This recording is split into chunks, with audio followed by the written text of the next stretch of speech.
I'm going to describe. I mean, either describing Rush or Sloan, and you have to tell me who.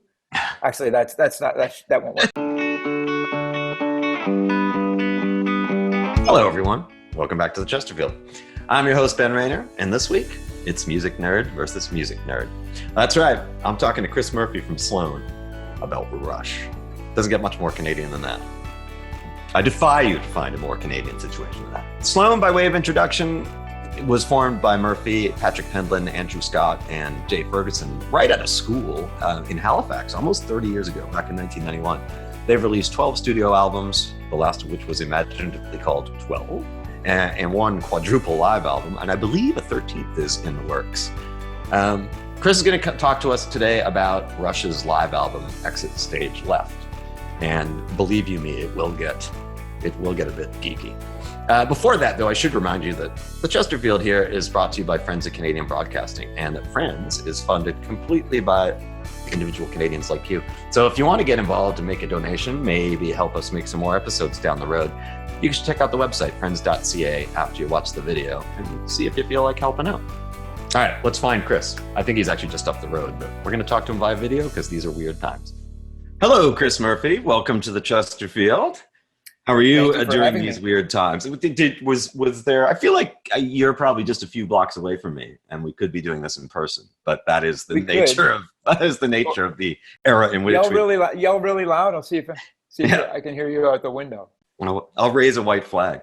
Are you in the rich area of town? Because I'm in the very posh, rich area of town. I assume. I actually don't think you're that close. So. No, I'm basically in the equivalent of Skid Row down here. When I look down the hill, I'm just kidding. From your ivory tower. Were you, did this disrupt the life of Sloan at all? Did you guys have any big plans going into the summer that got disrupted like everybody else?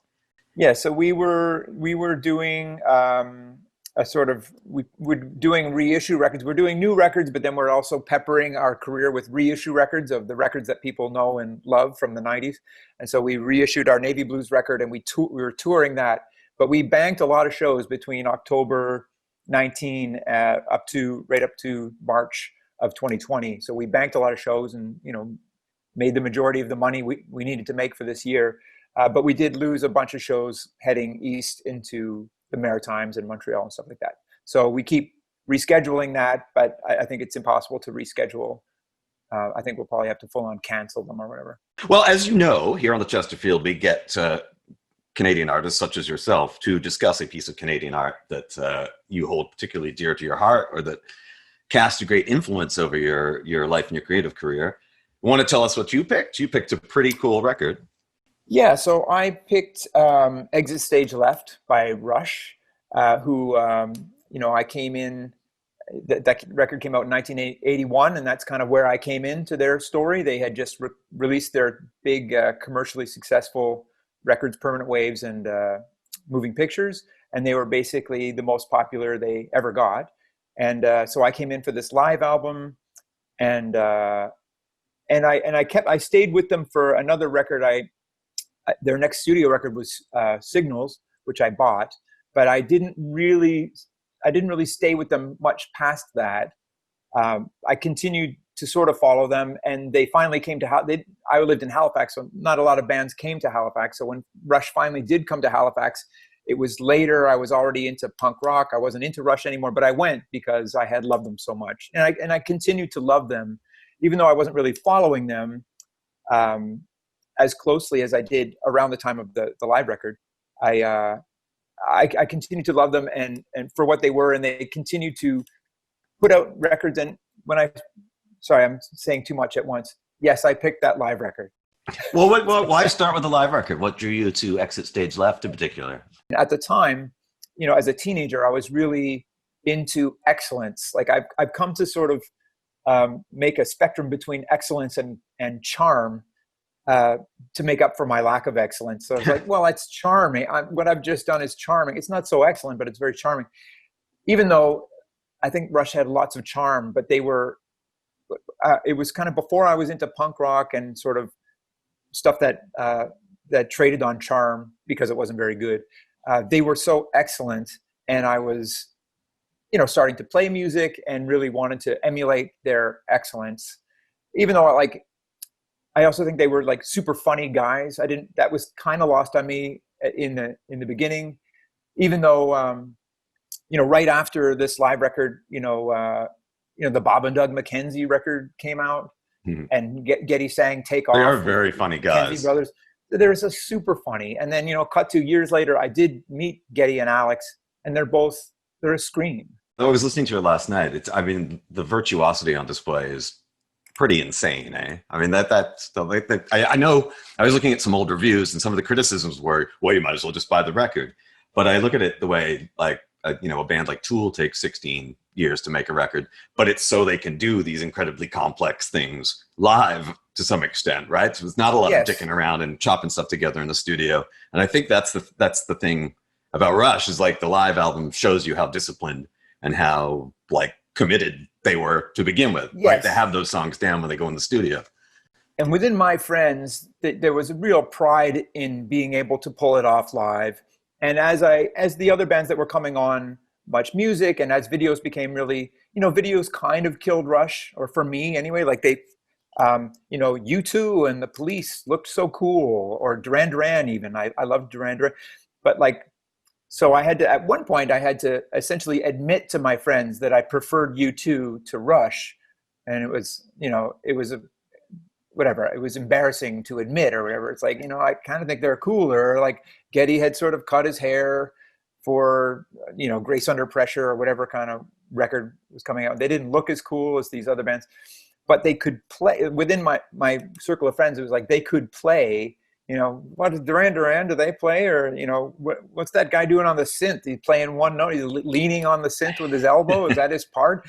Whereas Geddy's playing the synth with his foot, so he can, be up in the dusty end of his bass playing this crazy stuff and singing, Anyway, as an organism, the three of them, it's so special.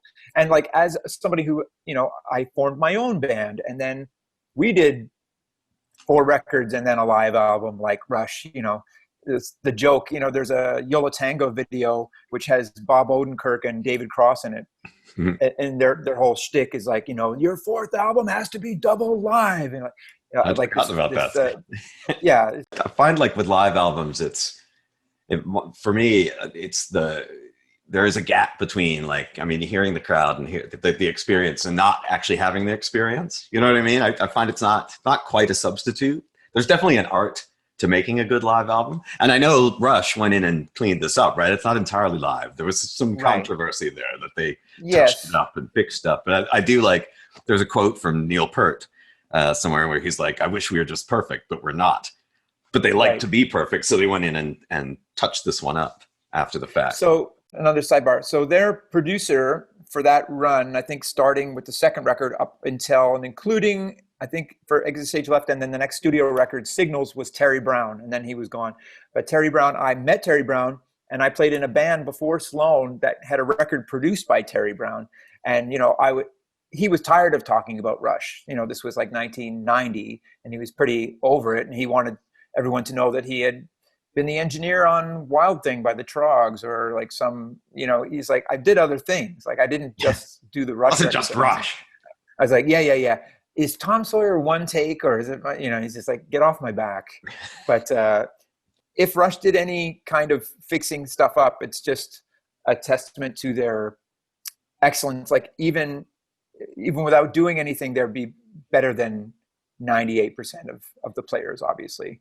Well, I think one of the coolest things about Rush too is they're kind of defiantly uncool. You know what I mean? I don't think there was ever a moment when they were like the hip band. And I think they've just stayed the course and been themselves, which is to some extent what you guys have done too, where it's like, look, this is what we do. We're going to keep doing it. And if you're along for the ride, you're along for the ride. And if you're not, you're not. You know what? I wouldn't, I wouldn't hold Rush up as like an obvious influence on Sloan, but I think they could teach a lot of people about just sticking to your guns and following your heart and doing. Well, I'm going to describe. I'm either describing Rush or Sloan, and you have to tell me who. Actually, that won't work. That doesn't. But Rush, they did all the heavy lifting themselves. They toured like crazy. Then they were told. I think everybody knows this story. If you saw like the great movie that the Banger people did, All the World's a Stage or whatever. Fantastic movie. or Beyond the Lighted Stage, whatever it's called. And, they were told by the time they were about to do 2112, they were told, okay, knock it off, guys. Enough of the long songs and Sir Gawain and the Green Knight and all that stuff. And they're like, I'll show you 2112, one entire side. And then they became huge. It bought their freedom. They had Anthem records. They put out records by their friends, whether it was Max Webster or Chalk Circle. I don't know who else came out through Anthem. I can't remember. Chalk Circle.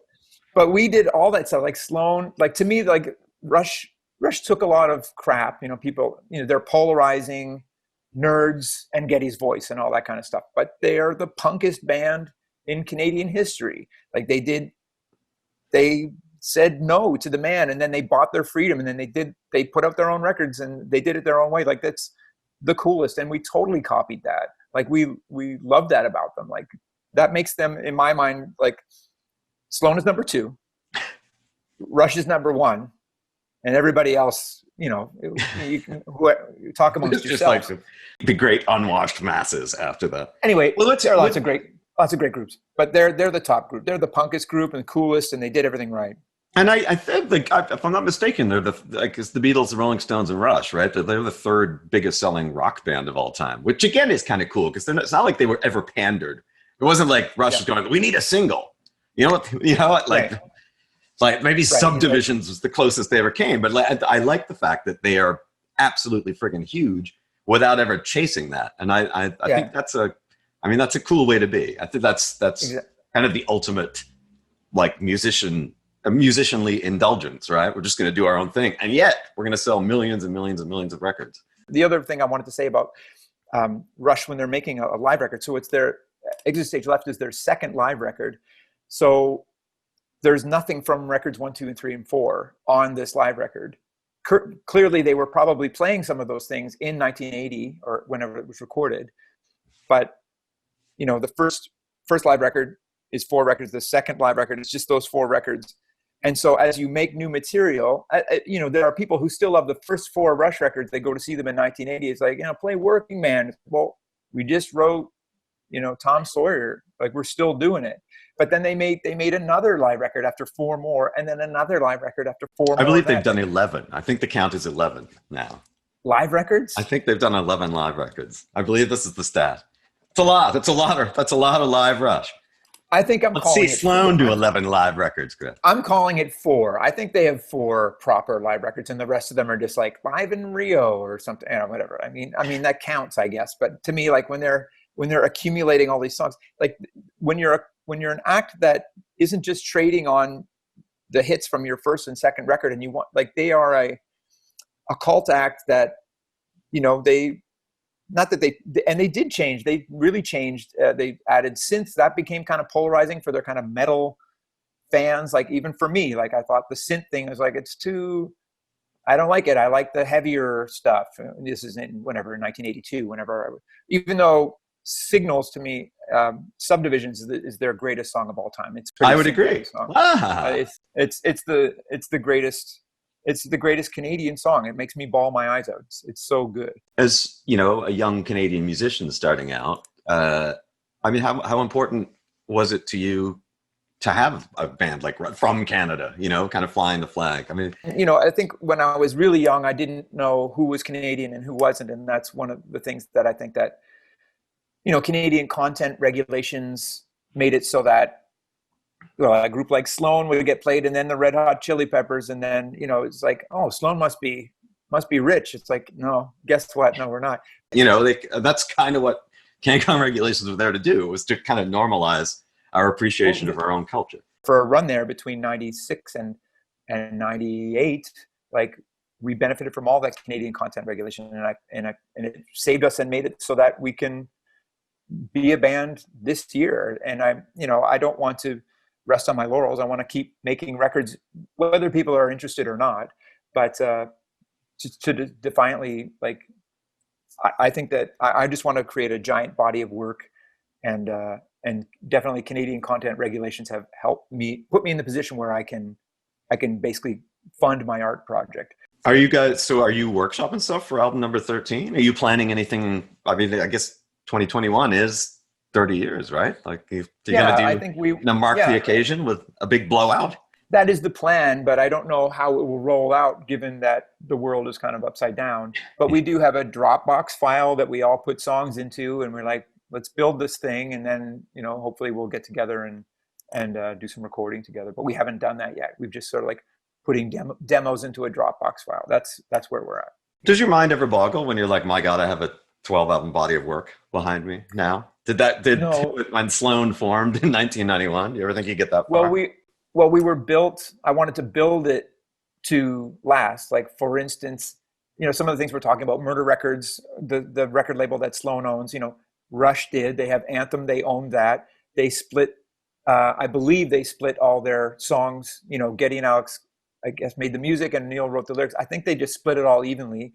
Another thing that keeps your band together, another thing that Sloan has done, it's hard, even though there's, when you split evenly, there are ways to have it be, there's room for resentment. It's like, I'm doing all the heavy lifting over here, even though it's not me. That would be Patrick maybe saying, but the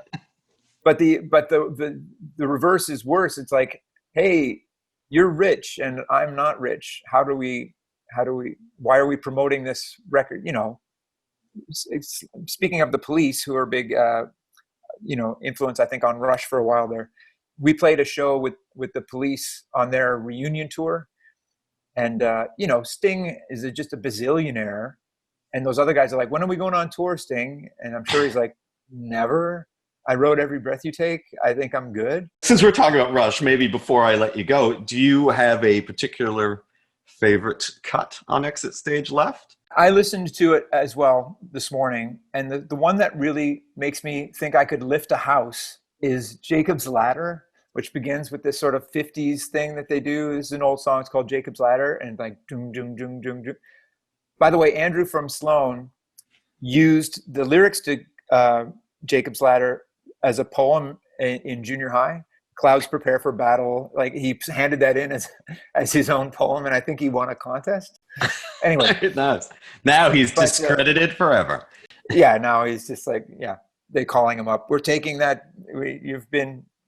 Anyway. So when Jacob's Ladder, like, I could literally lift a house when that's playing. Like, I'm just like, yeah, it's so awesome. I love it so much. So if you have access to streaming or the record Exit Stage Left, put on Jacob's Ladder and picture me lifting a house. You know what? That's an awesome place to end. Thanks so much for doing this, Chris. I really appreciate it. Thank you. I'm sorry. I could talk to you for hours. Tangential, but you were great to me, and thank you for your patience with my baloney too. And anytime, I'll wave at you from my roof. Thanks again for coming on. All right, bye.